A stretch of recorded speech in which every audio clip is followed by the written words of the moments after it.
നമസ്കാരം, എൻ്റെ പേര് രാഹുൽ. നമ്മളിന്നിവിടെ ചെയ്യാൻ പോകുന്നത് റിയൽമി 3 പ്രോ എന്ന ഡിവൈസിൻ്റെ ഫുൾ റിവ്യൂ ആണ്. ഇത് റെഡ്മി നോട്ട് 7 പ്രോയുടെ ഡയറക്റ്റ് കോമ്പറ്റീറ്ററാണ്. വളരെ നല്ല സ്പെക്സ് ഉള്ള ഫോണാണ്. നമുക്ക് നോക്കാം റിയൽ ലൈഫ് അല്ലെങ്കിൽ റിയൽ വേൾഡ് പെർഫോമൻസിൽ ഇത് എങ്ങനെ എത്ര മികച്ച ഫോണാണെന്നുള്ളത്. അപ്പോൾ നമ്മൾ ആദ്യം സംസാരിക്കാവുന്ന ഡിസ്പ്ലേയെക്കുറിച്ചാണ്. ഡിസ്പ്ലേ എന്ന് പറയുന്നത് 6.3 inch full H D plus display ആണ്. 19.5:9 റേഷ്യോ ഉണ്ട്. ഫുൾ എച്ച് ഡി പ്ലസ് ആണ്. 90.8% സ്ക്രീൻ ടു ബോഡി റേഷ്യോ ഉണ്ട്. കോണിംഗ് ഗൊറില്ലാസ് 5 ഉണ്ട് പ്രൊട്ടക്ഷന് വേണ്ടി. പിന്നെ വാട്ടർ ഡ്രോപ്പ് അല്ലെങ്കിൽ ഡ്യൂ ഡ്രോപ്പ് നോച്ചാണ് ഇതിനുള്ളത്.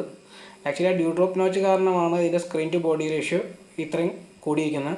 ബീസിൽസ് ഒട്ടുമില്ല, താഴത്തെ ചിഹ്ന് മാത്രമാണ് ഇത്രയും ഉള്ളത്. എന്തായാലും ഡിസ്പ്ലേ ഇൻഡോർ യൂസിന് വളരെ മികച്ച ഡിസ്പ്ലേ ആണ്. അത്യാവശ്യം നല്ല സാച്ചുറേറ്റ് ആയിട്ടുള്ള വീഡിയോ ഒക്കെ ആണ്. വളരെ മികച്ച ഡിസ്പ്ലേ ആണ്.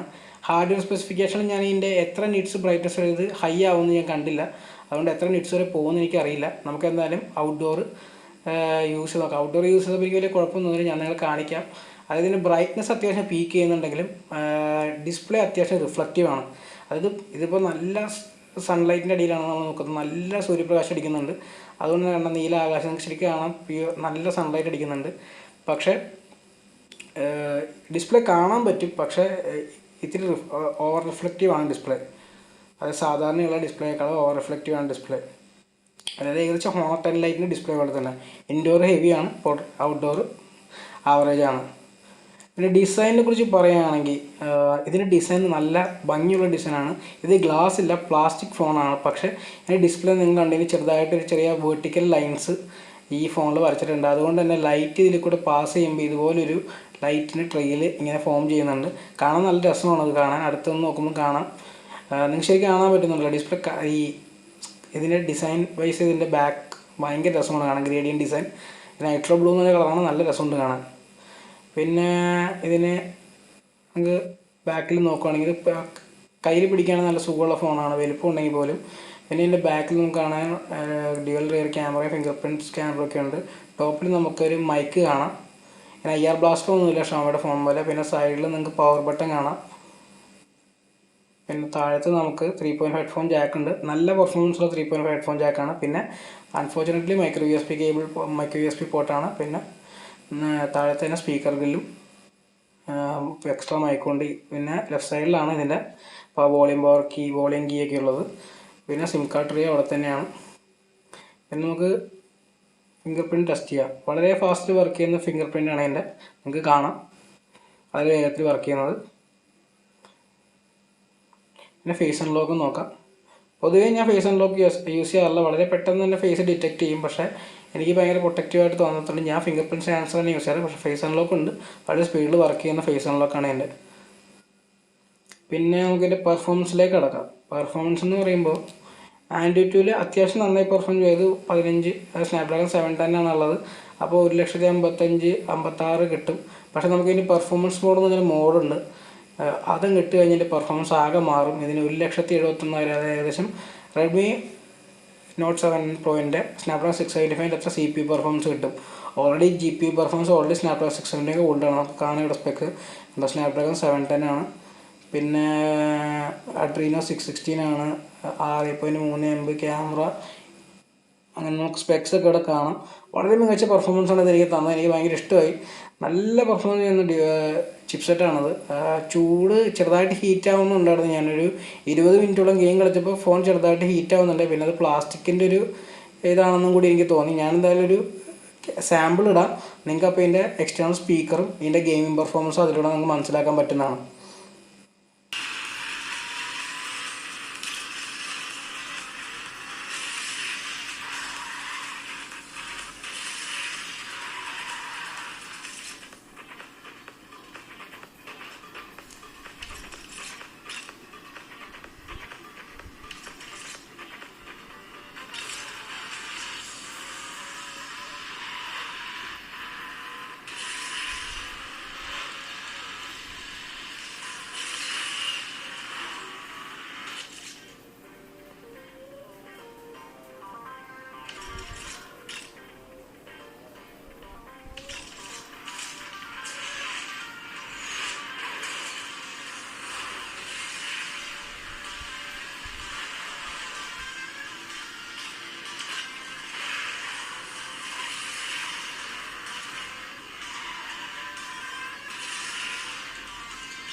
ഇതിൻ്റെ കോൾ ക്വാളിറ്റി ഭയങ്കര അടിപൊളിയാണ്. അതുപോലെ തന്നെ 3.5 ഹെഡ്ഫോൺ ജാക്കിലൂടെയുള്ള മ്യൂസിക്കിൻ്റെ സൗണ്ട് ക്വാളിറ്റി വളരെ വളരെ മികച്ചതാണ്.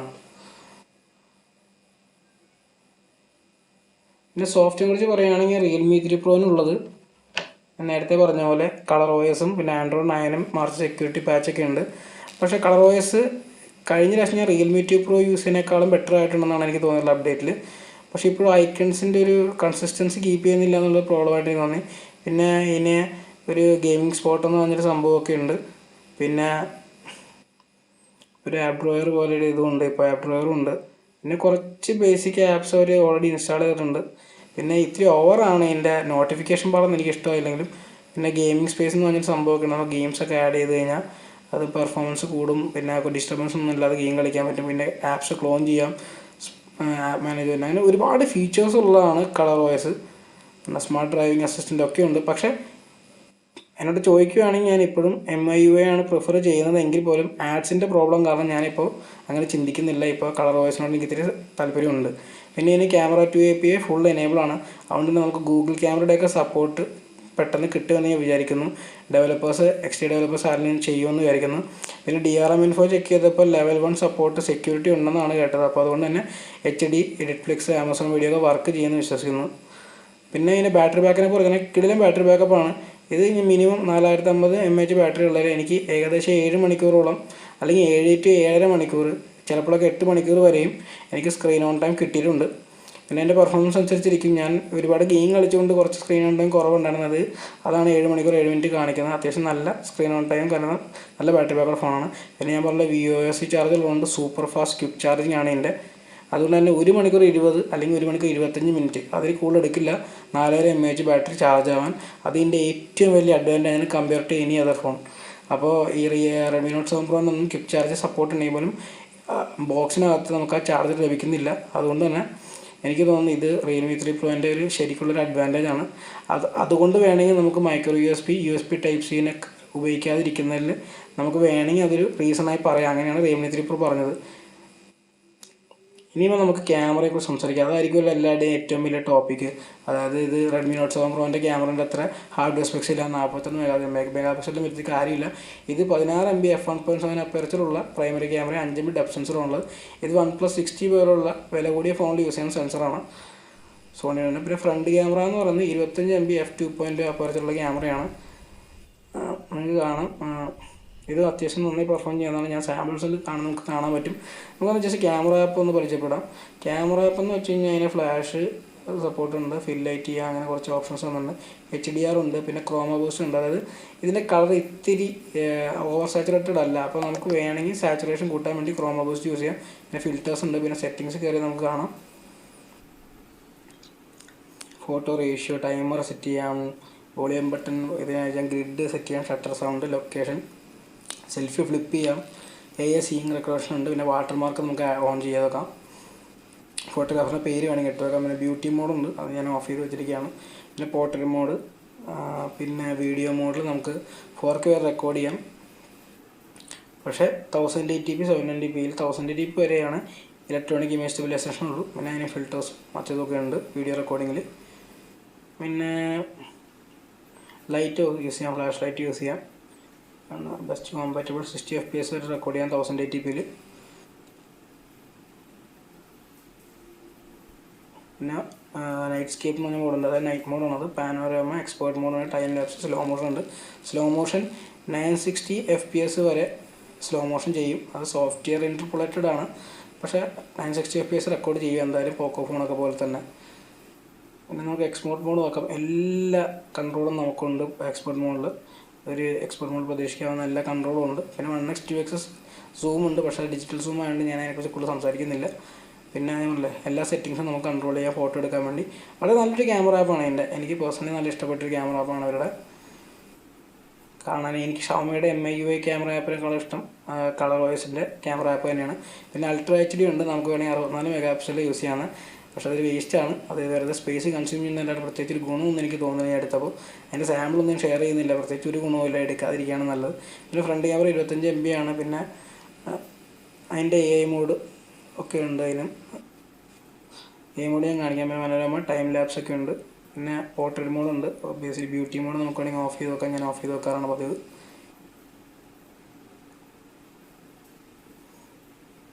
പിന്നെ വീഡിയോ റെക്കോർഡിങ് നമുക്ക് വേണം നോക്കാം. വീഡിയോ റെക്കോർഡിങ് എനിക്ക് തോന്നുന്നു 1080p വരെയാണ് റെക്കോർഡ് ചെയ്യാൻ പറ്റുക. 4K ഒന്നും തന്നെ തരില്ല. ഇപ്പോൾ സാംസങ്ങിൻ്റെ ഫോണാണ് ഇപ്പോൾ 4K തരുന്നതും, ഫ്ലാഗ്ഷിപ്പ് ഫോൺ 1080p വരെ റെക്കോർഡ് ചെയ്യും. ഇലക്ട്രോണിക്സ് ഡിവൈസ് സ്റ്റെബിലൈസേഷൻ ഇല്ലെന്നാണ് എൻ്റെ വിശ്വാസം. അവർ പറഞ്ഞിട്ടുണ്ട്, ഉണ്ടെന്ന് പറഞ്ഞുകൊണ്ടെങ്കിൽ തോന്നി, പക്ഷേ യൂസ് ചെയ്തപ്പോൾ എനിക്ക് തോന്നിയില്ല അതിന് സ്റ്റെബിലൈസേഷൻ ഉണ്ടെന്ന്. എന്തായാലും അതൊക്കെയാണ് നമുക്ക് കിട്ടുന്ന ഓപ്ഷൻസ്. ക്യാമറ ആപ്പ് അപ്പോൾ ഞാൻ പറഞ്ഞത് വെല്ലൈഡ് ആയിട്ടുള്ള നല്ലൊരു ക്യാമറ ആപ്പാണ് അവരുടെ. അപ്പോൾ ഇത്രയാണ് ക്യാമറ ആപ്പിനെ കുറിച്ച് എനിക്ക് പറയാനുള്ളത്. നമുക്കിനി എന്തായാലും ഞാൻ പിന്നെ എൻ്റെ AI മോഡ് വർക്ക് ചെയ്യുന്നത് ഇങ്ങനെ കാണിച്ചു തരാം. അപ്പോൾ AI മോഡ് വർക്ക് ചെയ്യുന്നത് വെച്ച് കഴിഞ്ഞാൽ നമ്മളിത് പ്ലാൻസ് എടുത്തു വന്ന് അവിടെ ഗ്രീൻ പ്ലാൻസ് നിങ്ങൾ എഴുതി കാണാം. ക്യാമറയുടെ ഏറ്റവും ടോപ്പിൽ ഞാനിപ്പോൾ ക്യാമറ കാണിച്ചു, ഗ്രീൻ പ്ലാൻസ് എഴുതി കാണിച്ചു. അപ്പോൾ അതിനനുസരിച്ച് ഫോട്ടോ എടുക്കുന്ന പറഞ്ഞാൽ പിന്നെ ഡേ ലൈറ്റിൽ ക്യാമറ സംരക്ഷണം എടുക്കാം. ഇതിന് ചെറിയ കളർ പാറ്റേണിൽ ചെറിയ ഡിഫറൻസ് ഉണ്ട് ചിലപ്പോഴൊക്കെ. അല്ലെങ്കിൽ നല്ല രീതിയിൽ ഫോട്ടോ എടുക്കും. മാക്രോ ഒക്കെ കണ്ടില്ലേ, നല്ല HDR ഒക്കെ നല്ല ഓട്ടോ മോഡിൽ എടുക്കുമ്പോൾ തന്നെ നന്നായിട്ട് തന്നെ, അതായത് AI മോഡ് ഓൺ ചെയ്ത് നന്നായിട്ട് തന്നെ ഫോട്ടോ എടുക്കും. ഓവർ സാച്ചുറേറ്റ് ചെയ്യുന്നില്ല എന്നുള്ളത് എനിക്ക് ഭയങ്കര അഡ്വാൻറ്റേജ് തോന്നി. ക്രോമോ ബൂസ്റ്റ് ഓൺ ചെയ്ത് നിങ്ങൾക്ക് വേണമെങ്കിൽ കളർ കൂട്ടിയെടുക്കാം, അങ്ങനെ ഇഷ്ടമുള്ളവർക്ക്. പക്ഷേ ഞാൻ ക്രോമോ ബൂസ്റ്റ് പരമാവധി ഓഫ് ചെയ്തിട്ടാണ് യൂസ് ചെയ്തത്. ഇതൊക്കെ നാച്ചുറൽ കളറസ് ആയിട്ട് തന്നെയാണ് കിട്ടിയത്. നമുക്ക് വേണമെങ്കിൽ എഡിറ്റ് ചെയ്ത് കഴിഞ്ഞ് കുറച്ചും കൂടി നന്നാക്കാം. അല്ലെങ്കിൽ ഞാൻ പറഞ്ഞാൽ ക്രോമോ ബൂസ്റ്റ് യൂസ് ചെയ്യാം. ഡെയിലി പിക്ചേഴ്സ് എല്ലാം അടിപൊളിയാണ്. HDR നന്നായിട്ട് വർക്ക് ചെയ്യുന്നുണ്ട്. കണ്ടോ, നമ്മൾ മാക്രോ എടുക്കുമ്പോൾ നമുക്ക് കിട്ടുന്ന ഡെപ്ത് ഓഫ് ഫീൽഡ് ഭയങ്കര അടിപൊളിയാണ്. അല്ലെങ്കിൽ ഞാൻ പറഞ്ഞിട്ട് ഈ ഫോട്ടോയിൽ ചെറുതായിട്ട് കളറിൽ ചെറിയ ഡിഫറൻസ് ഉണ്ട്. ഈ ബിൽഡിങ്ങിൻ്റെ കളറിൽ ചെറിയ ഡിഫറൻസ് തോന്നി എനിക്ക്. പിന്നെ ഇത് ഞാൻ ഒരു HDR ചെക്ക് ചെയ്യാൻ വേണ്ടിയിട്ട് ഫോട്ടോ ആണ്. അത്യാവശ്യം നല്ല രീതിയിൽ തന്നെ HDR എടുത്തു. പിന്നെ ഇത് ഫ്രണ്ട് ഫുഡ് ഫോട്ടോസാണ്. അതും ഞാൻ പറഞ്ഞില്ലേ, ഓവർ സാച്ചുറേറ്റ് ചെയ്യാണ്ട് തന്നെ ഒരു പിക്ചേഴ്സ് എടുത്തു എന്നുള്ളത് വളരെ നല്ല കാര്യമാണ്. പിന്നെ നമ്മൾ സെൽഫിയിലേക്ക് വരുവാണെങ്കിൽ നല്ല ഫ്രണ്ട് ചെയ്യാൻ വേണ്ടി HDR വർക്ക് ചെയ്യുന്നത് ഭയങ്കര അടിപൊളിയായിട്ടാണ്. ഞാൻ അധികം സെൽഫി എടുക്കാത്ത ഒരാളാണ്. പക്ഷേ സെൽഫി എടുക്കാൻ പറയുമ്പോൾ എനിക്ക് നിർത്താൻ തോന്നിയില്ല. കാരണം എൻ്റെ HDR വർക്ക് ചെയ്യുന്നത് കണ്ടപ്പോൾ സത്യം പറഞ്ഞാൽ ഞാൻ ഇതിന് ഒരുപാട് സെൽഫി ഞാൻ എടുത്തു. നിങ്ങൾക്ക് കാണാം എല്ലാത്തിലും ലൈറ്റ്സ്, ബാക്ക്ഗ്രൗണ്ട് ഒന്നും ഒരിക്കലും ഓവർ എക്സ്പോസ് ചെയ്യാണ്ട് എടുത്ത്. കണ്ടോ, അടിപൊളിയാണത്. ഇത് നമ്മൾ വേറൊരു ഫോൺ, എൻ്റെ അപ്പയിൽ എൻ്റെ ഇരിക്കുന്ന ഫോണെടുത്ത് ഞാൻ ഫോട്ടോ എടുത്തപ്പോൾ അവിടെ എല്ലാം ഓവർ എക്സ്പോസ് ചെയ്യുകയാണ് ചെയ്തത് ബാക്ക്ഗ്രൗണ്ട്. പക്ഷേ ഇവിടെ എല്ലാ ഫോട്ടോയും ഭയങ്കര നന്നായിട്ട് വെൽ ഡീറ്റെയിൽ ആയിട്ട് ഫോട്ടോ എടുത്തിട്ടുണ്ട്. പിന്നെ നമുക്ക് ലോ ലൈറ്റിൽ സെൽഫീസ് ഭയങ്കര ആവറേജാണ്. നിങ്ങൾക്ക് ഒന്നും കാണാനൊന്നും പറ്റുന്നില്ല വരെയൊക്കെ. പിന്നെ പോർട്രേറ്റ് മോഡ് അത്യാവശ്യം നന്നായിട്ട് തന്നെ എടുക്കുന്നുണ്ട്. കണ്ടോ, നന്നായിട്ട് തന്നെ കട്ടൗട്ട് ചെയ്തു. അത് നേരത്തെ എടുത്ത ഫോട്ടോ, ആദ്യത്തെ അപ്ഡേറ്റിൽ എടുത്ത ഫോട്ടോ ആണ്. ചെറുതായിട്ട് കളർ സാച്ചുറേഷൻ പ്രോബ്ലം ഉണ്ട്. പക്ഷേ പിന്നെ എടുത്ത ഫോട്ടോസ് എല്ലാം നല്ല രീതിയിൽ തന്നെ കിട്ടിയിട്ടുണ്ട്. കണ്ടോ, സ്കിൻ ടോണൊക്കെ വളരെ നന്നായിട്ടുണ്ട്. പിന്നെ ഫ്രണ്ട് ക്യാമറ പോർട്രേറ്റ്സ് അതുപോലെ തന്നെ നല്ലതായിട്ട് എടുത്തിട്ടുണ്ട്. പക്ഷേ ഫ്രണ്ട് ക്യാമറ പോർട്രേറ്റ് എടുക്കുമ്പോൾ ബാക്ക്ഗ്രൗണ്ട് എക്സ്പോസും ചെയ്യുന്നതിൽ ചെറിയ പ്രോബ്ലം ഉണ്ട്. HDR മര്യാദയ്ക്ക് വർക്ക് ചെയ്യുന്നില്ല. പക്ഷേ അല്ലാത്ത സമയത്ത് HDR നന്നായിട്ട് വർക്ക് ചെയ്യും. പോർട്രേറ്റ് മോഡ് എന്തായാലും തിരക്കേടില്ല. പിന്നെ ലോ ലൈറ്റ് ക്യാമറ, അതാണ് എന്നെ ഏറ്റവും അത്ഭുതപ്പെടുത്തിയത്. ഇതിൻ്റെ ലോ ലൈറ്റ് ക്യാമറ നിങ്ങൾക്ക് സാമ്പിൾസിൽ തന്നെ കാണാം. ഈ നല്ല രാത്രി എടുത്ത ഫോട്ടോസാണ് അതല്ലേ, 8 മണി 9 മണി സമയത്ത് എടുത്ത ഫോട്ടോസാണ് അതൊക്കെ. അപ്പോൾ നിങ്ങൾക്ക് കാണാം വളരെ നല്ല രീതിയിൽ തന്നെ ഫോട്ടോ എടുത്തിട്ടുണ്ട്. അത് നിങ്ങൾ ഓട്ടോ മോഡ് ജസ്റ്റ് ഭയങ്കര ഫാസ്റ്റായിട്ട് എടുക്കുന്ന ഫോട്ടോസാണ്. എനിക്ക് ഭയങ്കര ഇഷ്ടമായി എൻ്റെ ലോ ലൈറ്റ് പെർഫോമൻസ്. എനിക്ക് ഉറപ്പാണ് ഇത് ഞാൻ റെഡ്മി നോട്ട് 7 Pro സാമ്പിൾസ് കണ്ടാണ്. അതൊന്നും ഇതിനെ ബീറ്റ് ചെയ്യുമെന്ന് എനിക്ക് തോന്നുന്നില്ല ഓട്ടോ മോഡിൽ അറ്റ്ലീസ്റ്റ്. പിന്നെ കണ്ടല്ലോ, ഞാൻ എടുത്ത ഒരുപാട് പിക്ചേഴ്സ് ഞാൻ ഷെയർ ചെയ്യുവാണ്. നെക്സ്റ്റ് ഫോട്ടോ എന്ന് പറഞ്ഞാൽ പിച്ച് ഡാർക്കിൽ എടുത്ത ഫോട്ടോ ആണ്. നിങ്ങൾ കാണണം, ഒരിക്കലും നല്ല ഫോട്ടോ കിട്ടുന്ന വിചാരിച്ചില്ല. പക്ഷേ നല്ല രീതിയിൽ ഓട്ടോ മോഡ് എടുത്തു. നൈറ്റ് സ്കേപ്പ് ഉപയോഗിച്ച് കഴിഞ്ഞാൽ കുറേ കൂടി നന്നായിട്ട് ഫോട്ടോ എടുക്കും. പക്ഷേ നൈറ്റ് സ്കേപ്പ് എടുത്ത 2-3 സെക്കൻഡ് എടുക്കും എന്നുള്ളതാണ് പറയാൻ. പക്ഷേ അത് പെർഫെക്റ്റ്ലി ഫോട്ടോ എക്സ്പോസ് ചെയ്യാൻ ഹെൽപ്പ് ചെയ്യും എന്നുള്ളതാണ് നൈറ്റ് സ്കേപ്പിൻ്റെ പ്രത്യേകത. പിന്നെ കുറച്ചും കൂടി നല്ല ഇൻസ്റ്റാഗ്രാം റെഡി ഫോട്ടോ. നിങ്ങൾക്ക് നേരത്തെ എടുത്ത ഫോട്ടോസ് ഈ ഫോട്ടോസിനെ കമ്പയർ ചെയ്താൽ നൈറ്റ് മോഡിലേക്ക് ഫോട്ടോസ് നിങ്ങൾക്ക് മനസ്സിലാവും. അത് നന്നായിട്ടാണ് നന്നായിട്ടാണ് എക്സ്പോസ് ചെയ്യുന്നത് എന്നുള്ളത്. നൈറ്റ് സ്കേപ്പ് ഫോട്ടോ നല്ലതാണ്. പക്ഷേ ഞാൻ പറയുകയാണെങ്കിൽ നിങ്ങൾ നൈറ്റ് സ്കേപ്പ് യൂസ് ചെയ്യേണ്ട കാര്യമില്ല. അല്ലാണ്ട് തന്നെ ലോ ലൈറ്റ് ഇത് നന്നായിട്ട് തന്നെ ഓട്ടോ മോഡിൽ ഫോട്ടോസ് ക്യാപ്ചർ ചെയ്യാൻ നൈറ്റ് സ്കേപ്പ് യൂസ് ചെയ്യാണ്ട്. ഇതിൽ ചില ഭയങ്കര ഡാർക്കായിട്ട് തന്നെ വേണമെങ്കിൽ നൈറ്റ് സ്കേപ്പ് ചെയ്ത് ഇതുപോലത്തെ ഫോട്ടോസിലൊക്കെ യൂസ് ചെയ്യാം. അപ്പോൾ നിങ്ങൾക്ക് നല്ലൊരു അടിപൊളി ഇമേജ് കിട്ടും. പക്ഷേ ഓട്ടോ മോഡിൽ തന്നെ നൈറ്റ് മോഡ് ഭയങ്കര നല്ല പെർഫോമൻസ് ആണ്. ഇനി നമുക്ക് അതിൻ്റെ വീഡിയോ സാമ്പിൾസ് കാണാം. Hi guys, this is the rear camera sample of Realme 3 Pro. Video സാമ്പിൾസിനൊക്കെ പറയുകയാണെങ്കിൽ തരക്കേടില്ല. പക്ഷേ ഈ ഇലക്ട്രോണിക് സ്റ്റെബിലൈസേഷൻ ഷവോമിയുടെ ഫോൺസിന് അത്ര പോരാന്നാണ് എനിക്ക് തോന്നിയത് റിയർ ക്യാമറയുടെ. This is the front facing camera of Realme 3 Pro 1080p. Front camera എന്തായാലും ഇലക്ട്രോണിക് സ്റ്റെബിലൈസേഷൻ ഒട്ടും ഇല്ലെന്നാണ് എനിക്ക് തോന്നിയത്. അത്യാവശ്യം ഷെയ്ക്കുണ്ട്. പക്ഷേ അത്യാവശ്യം നന്നായിട്ട് ബാക്ക്ഗ്രൗണ്ട് എക്സ്പോസ് ചെയ്യുന്നതിൽ പോരായ്മ കാണിക്കുന്നുണ്ട്. This is the rear camera sample of Realme 3 Pro. എന്തായാലും ലോ ലൈറ്റ് ക്യാമറ ആവറേജ് ആണ്. പക്ഷേ എന്തോ എനിക്ക് വലിയ കുഴപ്പമൊന്നും തോന്നിയില്ല. എന്താണെന്നറിയാം, ലോ ലൈറ്റ് അത്യാവശ്യം നന്നായിട്ട് പെർഫോം ചെയ്യുന്നതാണ് എനിക്ക് തോന്നുന്നത്. This is the front camera sample of Realme 3 Pro. Front camera low ലൈറ്റിൽ മോശമാണ്, എനിക്ക് അത്ര ഇഷ്ടമായില്ല. തരക്കേടില്ല. പക്ഷേ എന്താ ക്യാമറ പിക്ചേഴ്സിനായിട്ട് കമ്പയർ ചെയ്യുമ്പോൾ ലോ ലൈറ്റ് ക്യാമറ തരക്കേടില്ല ഈ വീഡിയോ മോഡ് ഫ്രണ്ട് ക്യാമറയിൽ. പിന്നെ സൂപ്പർ സ്ലോമോ ആവറേജ് ആണ്, എനിക്കത്ര ഇഷ്ടമൊന്നും ആയില്ല. സോഫ്റ്റ്വെയർ ആയതുകൊണ്ടുള്ള പ്രോബ്ലംസ് അതിൽ കാണുന്നുണ്ട്. ഇപ്പം സൂപ്പർ സ്ലോമോ സ്റ്റാർട്ട് ചെയ്യുമ്പോൾ നിങ്ങൾക്ക് തന്നെ തോന്നുന്ന ചെറുതായിട്ടൊരു ഡിഫക്റ്റ് ഉള്ള പോലെ എനിക്ക് തോന്നി.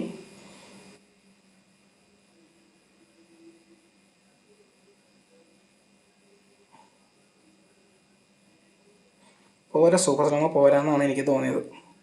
ഇപ്പോൾ നമുക്ക് റിയൽമി 3 പ്രോൻ്റെ കൺക്ലൂഷൻ ആയിട്ട് പറയുകയാണെങ്കിൽ ഇതിൻ്റെ ഡിസ്പ്ലേ ഈ പ്രൈസ് റേഞ്ചിൽ എബോ ആവറേജ് ഡിസ്പ്ലേ ആണ്. ഇൻഡോർസ് വളരെ നല്ല സാച്ചുറേഷനോടുകൂടി വീഡിയോസ് ഒക്കെ കാണാൻ വളരെ ഭംഗിയുള്ളൊരു ഡിസ്പ്ലേ ആണ്. പിന്നെ ബീസിൽസ് ഭയങ്കര ചെറുതാണ്.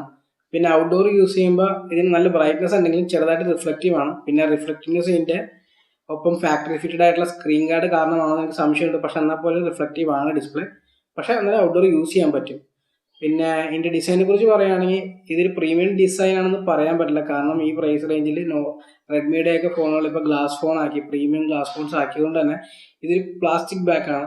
കാണാനൊക്കെ നല്ല ഭംഗിയുണ്ടെപ്പോഴും ഇത് പ്ലാസ്റ്റിക് ഫോണാണ്. സോ കൈ പിടിക്കുമ്പോൾ നമുക്കൊരു ഗ്ലാസ് ഫോണിൻ്റെ പ്രീമിയം ഫീൽ നമുക്ക് കൈ കിട്ടില്ല. പക്ഷെ എന്നിരുന്നാൽ പോലും വലിയ ബാറ്ററിയും വലിയ ഡിസ്പ്ലേ ഉണ്ടെങ്കിൽ പോലും നമ്മുടെ കയ്യിൽ ഒതുങ്ങുന്ന അധികം ഈവൻലി വെയിറ്റ് ഉള്ള ഒരു ഫോണാണ് ഈ ഫോൺ. അതുകൊണ്ട് തന്നെ പ്രാക്ടിക്കലാണ്, പക്ഷേ ഒരു മികച്ച ഡിസൈൻ ആണെന്ന് നമുക്ക് പറയാൻ പറ്റില്ല.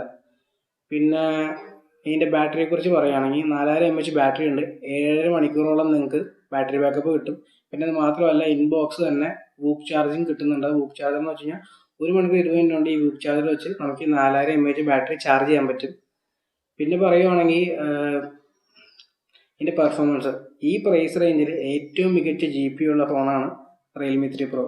അതുകൊണ്ട് തന്നെ ഗെയിമിങ്ങിൻ്റെ കാര്യത്തിൽ എന്തിരുന്നാലും ഏത് ഫോൺ ഇറങ്ങിയാലും അല്ലെങ്കിൽ ഇപ്പോൾ ഇതുവരെയുള്ള ഫോൺ വെച്ച് നോക്കുകയാണെങ്കിൽ ഏറ്റവും മികച്ച ഗെയിമിംഗ് പെർഫോമൻസ് നിങ്ങൾക്ക് തരാൻ പോകുന്ന ഫോണാണ് റിയൽമി 3 പ്രോ. ഇത് 20-25 മിനിറ്റ് കളിക്കുമ്പോൾ ഫോൺ ചെറുതായിട്ട് ഹീറ്റ് ആവുന്നുണ്ട്. അത് എത്രമാത്രം ഹീറ്റിംഗ് പ്രോബ്ലം ഉണ്ടാക്കുമെന്ന് എനിക്കറിയില്ല. പക്ഷെ ഞാൻ യൂസ് ചെയ്തപ്പോൾ ഇത് ചെറുതായിട്ട് ഹീറ്റ് ആവുന്നുണ്ടായിരുന്നു. പിന്നെ ഇതിനെക്കുറിച്ച് പറയുകയാണെങ്കിൽ ഇതിൻ്റെ ക്യാമറാസാണ്. ഇതിൻ്റെ ഫ്രണ്ട് ക്യാമറ വളരെ മികച്ചതാണ്. പ്രത്യേകിച്ച് നല്ല ഹൈ ഡൈനാമിക് റേഞ്ചൊക്കെയാണ് ഫ്രണ്ട് ക്യാമറ എടുക്കുമ്പോൾ കിട്ടുന്നത്. പ്രത്യേകിച്ച് ഡേ ലൈറ്റിൽ. ലോ ലൈറ്റിൽ ഒരു ബിലോ ആവറേജ് ക്യാമറയാണ് ഇതിൻ്റെ ഫ്രണ്ട് ക്യാമറ. നേരെ മറിച്ച് റിയർ ക്യാമറ എടുക്കുകയാണെങ്കിൽ ലോ ലൈറ്റിൽ ഈ ഓട്ടോ മോഡിൽ പോലും വളരെ മികച്ച പെർഫോമൻസ് തരുന്നൊരു ക്യാമറയാണ് ഇതിൻ്റെ. പിന്നെ ഡേ ലൈറ്റിൽ നല്ല പെർഫോമൻസ് ആണെങ്കിൽ പോലും ക്രോമ ബൂസ്റ്റ് യൂസ് ചെയ്തതിന് പലപ്പോഴും ഇത്തിരി ഡള്ളാണ് പിക്ചേഴ്സ്. കാരണം റിയൽ ലൈഫ് കളേഴ്സാണ് തരുന്നത്, സാച്ചുറേഷൻ കുറവാണ്. ക്രോമ ബൂസ്റ്റ് യൂസ് ചെയ്യുമ്പോൾ നിങ്ങൾക്ക് നല്ല കളർഫുൾ ആയിട്ടുള്ള പിക്ചേഴ്സ് കിട്ടും. അപ്പോൾ അത് ചെറുതായിട്ട് ഓവർലി സാച്ചുറേറ്റഡ് ആവുന്ന പോലെ നിങ്ങൾക്ക് തോന്നും. പിന്നെ ഇതിൻ്റെ വീഡിയോ ക്വാളിറ്റി നല്ലതാണെങ്കിൽ പോലും ഇതിൻ്റെ സ്റ്റെബിലൈസേഷൻ ഷവോമിയുടെ ഫോണുകൾ അത്ര നല്ലതല്ല എന്നാണ് എനിക്ക് തോന്നിയത്. ചിലപ്പോൾ ഒരു പുതിയ അപ്ഡേറ്റ് വഴി അതൊക്കെ ഫിക്സ് ചെയ്യാൻ പറ്റുമായിരിക്കും. അപ്പോൾ ഒരു ഓവറോൾ പറയുകയാണെങ്കിൽ 15 രൂപ താഴെ ഉള്ള ഏറ്റവും മികച്ച ഫോണുകൾ ഒന്നാണ് റിയൽമി 3 പ്രോ. അപ്പം നിങ്ങൾ അതിൽ 15 രൂപ പ്രൈസ് റേഞ്ചിൽ ഫോൺ നോക്കുന്നുണ്ടെങ്കിൽ നിങ്ങൾ ആദ്യം കൺസിഡർ ചെയ്യേണ്ട ഫോണുകൾ ഒന്നാണ് റിയൽമി 3 പ്രോ. എന്തായാലും നിങ്ങൾക്ക് ഈ വീഡിയോ ഇഷ്ടപ്പെടുന്നു കരുതുന്നു. നിങ്ങൾക്ക് ഈ വീഡിയോ ഇഷ്ടപ്പെട്ടാൽ ലൈക്ക് ചെയ്യുക, ഷെയർ ചെയ്യുക. പിന്നെ പുതിയ വീഡിയോസിന് വേണ്ടി ചാനൽ സബ്സ്ക്രൈബ് ചെയ്യുക. ഇത്ര തന്നെ വീഡിയോ കണ്ടതിന് നന്ദി, നമസ്കാരം.